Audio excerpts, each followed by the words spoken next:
Fala, galera do sofá! Hoje a gente está com um convidado muito especial que veio direto de Recife para o Vale do Silício.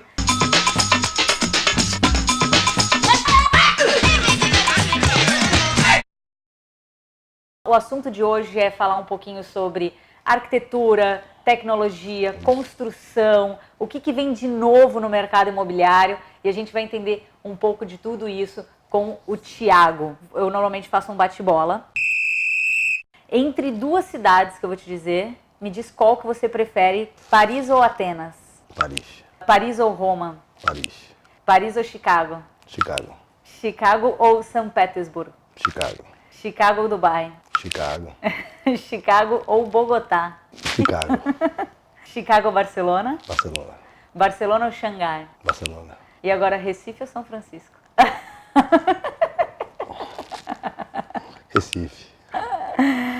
Então, antes da gente começar a falar um pouquinho sobre tudo isso, eu vou pedir para vocês não esquecerem de se inscreverem, ativarem o sininho de notificação para quando tiver novos vídeos, deixar o comentário, deixa like, faça perguntas, enfim, interaja com a gente. Thiago, eu vou pedir para você em 30 segundinhos, 1 minuto, quem é Thiago Monteiro?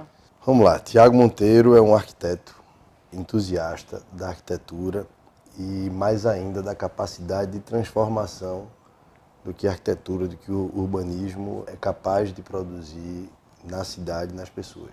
Como é que nasceu a sua paixão por arquitetura? Teve algum momento? Eu nunca tive dúvidas que eu queria ser arquiteto. Eu sempre, desde muito novo, sempre desenhava muito. Meu brinquedo predileto era aquele Lego de madeira que você empilhava e fazia edifícios e tal. E ainda muito novo, acho que com 12, 13 anos, um dos meus hobbies era pegar jornal de domingo e ver quais os lançamentos da cidade. Sério? Pedia para meu pai para ir visitar stand de venda para ver as maquetes e tal. E o mercado da gente é um mercado ainda muito arcaico. É um mercado que não se reinventa há quase 30 anos. É um mercado que parou no tempo, que não tem acompanhado de longe essas transformações. E aí, depois de levar muitas portadas na cara, chegar lá para os construtores, apresentava o projeto e tal, era como essa arquitetura impactava no negócio. Sim. Como ele poderia melhorar a performance do negócio dele, eu resolvi passar para o outro lado da mesa. Eu resolvi realmente provar que é possível sim, a partir de uma boa arquitetura, a partir de uma solução mais integrada com a cidade, bem melhor estruturado, mais rentável e com menos risco. E aí a Halt é um projeto aí de quase 3 anos para realmente colocar em ação um plano que eu já vinha construindo há muito tempo. E agora explica um pouquinho para o pessoal o que é a Halt. Vamos lá, a Halt é uma construtora que já nasceu com um propósito muito claro. A gente realmente acredita que os nossos edifícios, eles têm a capacidade de requalificar não apenas o entorno onde eles estão inseridos, mas de gerar um impacto positivo aí na vida de quem vai morar nos empreendimentos e quem vai conviver perto desses prédios. Não é só fazer um prédio por si só e largar ele ali e tá pronto, foi. Aquele prédio, ele tem que de alguma forma gerar algum nível de impacto. Ele tem que fazer sentido para aquela região, para aquele bairro. Jaime Lerner. Quando eu estava me formando, eu li um livro desse cara chamado Acupunturas Urbanas, que fez toda a diferença para compreender essa estratégia Halt. Ele faz uma analogia à acupuntura humana. Sim. Que microagulhamentos microscópicos, eles no corpo podem gerar toda uma requalificação do tecido, em alguns casos até curar doenças crônicas. Da mesma forma, a acupuntura urbana, a partir de pontos estratégicos onde esses edifícios são construídos, eles podem gerar não apenas uma requalificação no entorno, mas em cadeia pode gerar uma transformação do impacto. Isso aconteceu com a cidade como Medellín, por exemplo. Chegou a ser a cidade mais violenta do mundo, o segundo pior IDH do planeta, e estamos falando de coisa há 15, 20 anos atrás, no máximo. E a partir de atitudes arquitetônicas e urbanas, de intervenções pontuais na cidade, eles conseguiram promover essa requalificação e devolver toda a autoestima de um povo. Hoje, Medellín é uma cidade brilhante, foi inclusive, pelo segundo ano, eleita a cidade mais criativa do planeta. Aqui em São Francisco, eu acho que até trazendo um pouco desse conceito, é muito comum quando você está passando assim nos prédios, tem uma plaquinha escrito Public Space. E aí ele diz se é o térreo, se é o rooftop. Por exemplo, no prédio do LinkedIn, a recepção ela é Public Space. Então você pode ir lá, tem várias mesas, tem Wi-Fi, tem... Incrível. Então eu não preciso pagar um espaço de coworking, eu posso trabalhar na recepção do LinkedIn e não preciso estar cadastrado. Isso é um pouco do que vocês também tentam trazer. É isso aí. Isso é o que a gente chama de gentileza urbana. O que a gente quer deixar muito claro é o quanto isso impacta no negócio. Quando a LinkedIn faz isso, de abrir parte do seu edifício para as pessoas, para a cidade, ela gera fluxo, ela melhora a imagem, ela estimula conexões entre pessoas, ela se torna uma empresa mais atraente. Se a LinkedIn é uma empresa, uma plataforma que lida com pessoas, que conecta pessoas, porque isso não pode estar materializado na sua sede. Bacana, verdade. Isso faz todo sentido. Não faz sentido fazer o contrário. É isso que, às vezes, eu me sinto meio doido, assim, rapaz, eu tô falando só aqui, tá aí os grandes mercados. Eu queria entender um pouquinho como é que a arquitetura, a construção, como é que a tecnologia ela vem impactando esses mercados? Perfeito, excelente pergunta. Porque qual o grande gargalo da construção civil? Além de ser uma indústria conservadora, time que ganha não se mexe. Perfeito. E a gente já pensa exatamente o contrário. Time que ganha se mexe muito. O ciclo da construção é longo. É um ciclo mínimo aí de 5 anos. Em 5 anos, o mundo já mudou muito. Parafraseando um amigo meu, o grande desafio é nós, como construtores, enxergarmos a próxima curva. A gente não pode desenvolver um edifício pensando no que faz sentido hoje. Voltando para o assunto tecnologia que você falou, uma grande inspiração para a gente não é a indústria da construção civil, é a indústria automotiva, é a indústria de tecnologia. Hoje, a tecnologia aplicada à construção civil, ela existe, e ela existe de forma expressiva. O problema é que o mercado brasileiro ainda é um pouco reticente, até por uma mão de obra mais barata. Mas, por exemplo, hoje, todas as nossas obras, elas têm um nível de industrialização muito alto. São praticamente obras de montagem. Por exemplo, eu estou lá com um prédio, o Loft, ele deveria ter, em média, uns 80 funcionários, a gente tem 12. Porque a fundação é pré-moldada, a estrutura é metálica, pré-moldada, já vem cortada, perfurada. É uma obra de encaixe. É uma mão de obra mais qualificada, até porque não existe planta, ele trabalha com o mestre de obras. Ele trabalha com iPad, então ele vai visualizando em 3 dimensões a obra e onde essas peças vão ser encaixadas. E aí ele precisa estar qualificado para isso. Mas na realidade é uma obra de supervisão. Aí vai ter outra empresa que vai fazer a fachada, tem outra empresa que faz instalações. A gente está testando agora uma solução de banheiros prontos. Já vi um banheiro completamente pronto, com pendurador de toalha, com luminária. Teve um hotel lá em Recife que foi construído usando essa tecnologia. Da mesma forma que acontece na indústria automotiva, quando você compra um carro, você sabe que aquele farol vem com aquele padrão. A porta vem com aquele padrão. O outro carro, igual, também vem do mesmo jeito. Na indústria da construção civil, a mesma coisa.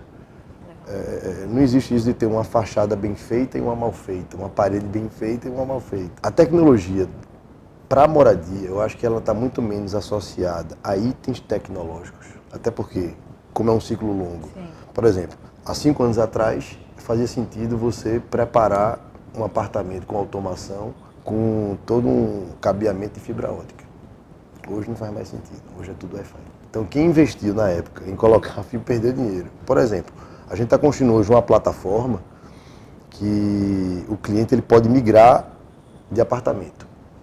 Então eu moro hoje na zona norte da cidade, mas mudei de emprego, preciso me mudar para a zona sul. Por disponibilidade, ele vai lá, agenda uma janela de 6 meses, 1 ano, e se muda. Isso ele faz com um aplicativo Tem uma quantidade X ali de prédios que ele pode... Exato. A gente está hoje lançando 3 empreendimentos nos próximos 6 meses. A ideia é nos próximos 3 anos ter de 15 a 20 empreendimentos, não só em Recife, mas em outras cidades do país, garantindo essa mobilidade, digamos assim. Deixa eu comentar de vocês aqui se vocês iam adorar ter um apartamento que você pode estar ali pagando ele, depois amanhã você está num outro e depois você está num outro, simplesmente plug and play ali. Basicamente plug and play. E agora tem uma tecnologia que vem ajudando muito, acho que uma classe mais baixa, que é a impressão 3D.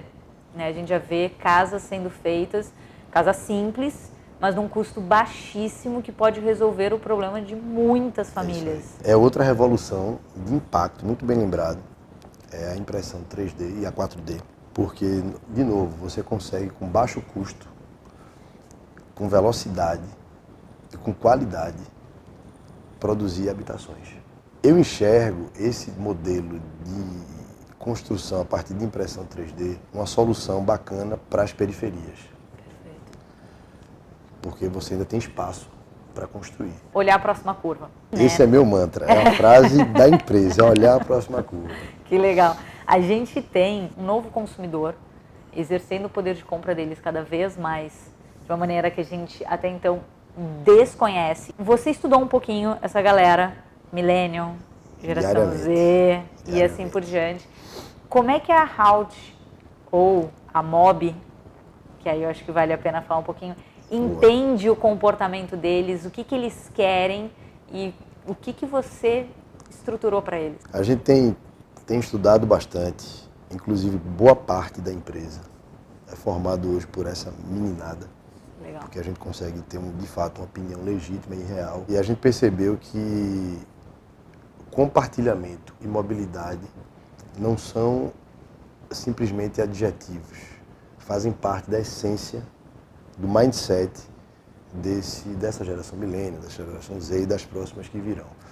Então eles não querem estar presos a nada, nem ninguém. Essa condição de liberdade e essa necessidade de compartilhar, não por economia, mas por conexão, por acesso à informação, fez com que a gente desenvolvesse duas linhas de produtos, digamos assim. O Cohout, que são esses edifícios que você também mora, mas na realidade são grandes hubs de espaços comuns para que realmente as pessoas possam se conectar, possam compartilhar espaços gourmets e carros compartilhados e bikes compartilhadas e uma série de outras. E tem o Mob, como você colocou, que é onde a gente enxergou ou está tentando enxergar a próxima curva da próxima curva. Que é como a gente pode, de fato, garantir mobilidade para um imóvel.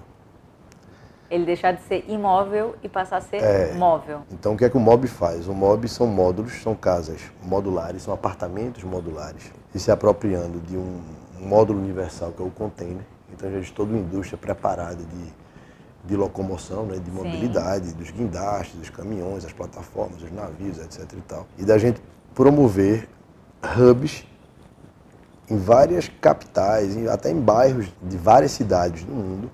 Esses hubs são uma espécie como se fossem umas estantes, uma estrutura metálica, onde você pode acoplar o seu container, numa linha plug and play mesmo.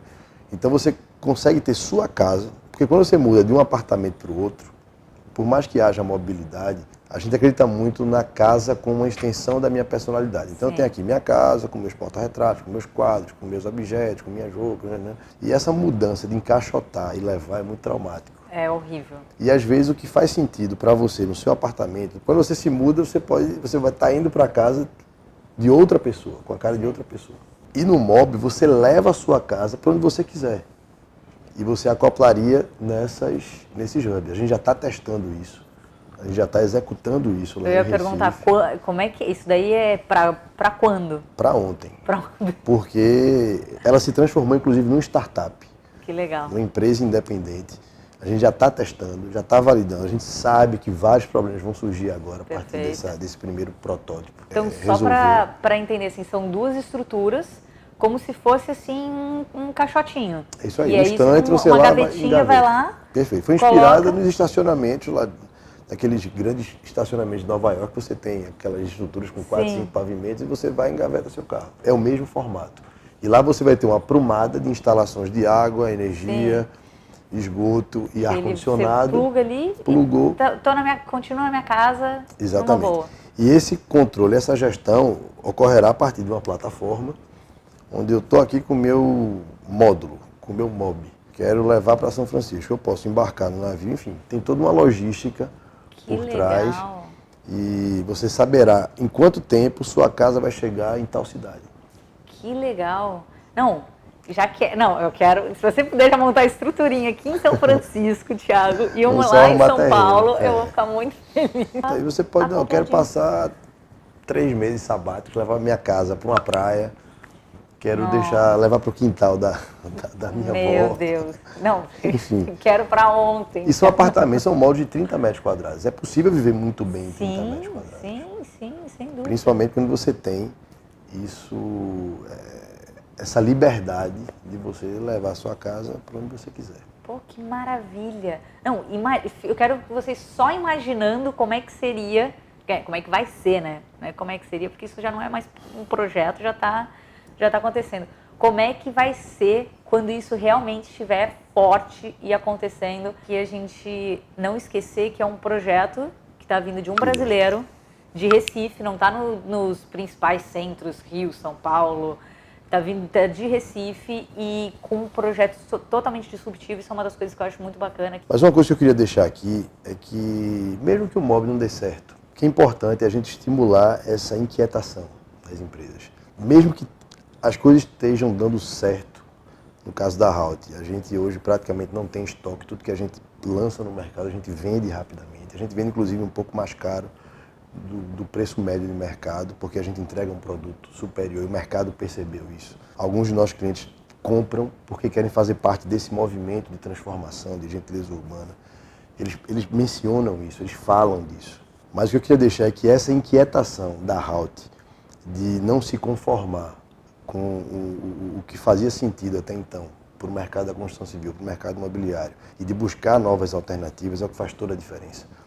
A gente acredita muito que mais rico e mais satisfatório do que um produto final é toda essa jornada. Perfeito. Porque é no desenvolvimento do MOB que a gente pode encontrar soluções ainda mais incríveis. Perfeito. Ainda mais transformadoras, ainda mais disruptivas. Não, e provavelmente o MOB, do jeito que foi estruturado hoje, não vai ser daqui a alguns anos. Poxa, Thiago, muito legal. Obrigada. Adorei conversar. Eu que muito agradeço. Bom. Obrigada mesmo. Muito obrigado. E eu vou pedir para vocês, se vocês gostaram, deixa o like. Não esquece de comentar, deixa a opinião de vocês, faça perguntas que a gente passa para o Thiago, ativa o sininho de notificação, se inscreve no canal e eu espero você no próximo Sofá do Vale. É muito bom!